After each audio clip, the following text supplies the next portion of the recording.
Welcome back to another technical deep dive here in the debug zone.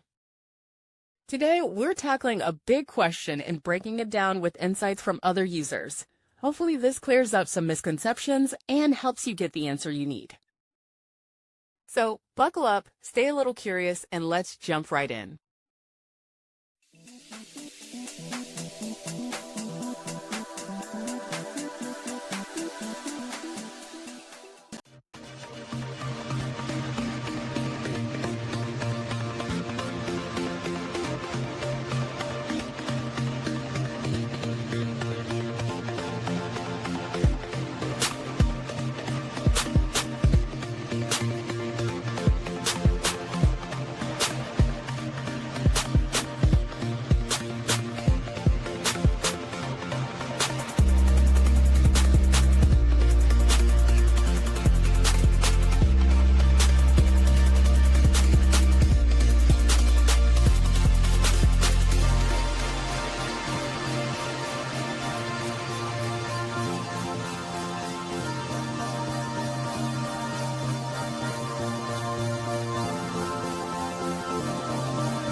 And that's a wrap.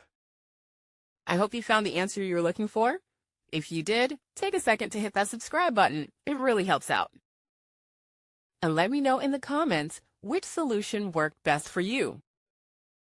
See you next time in the debug zone.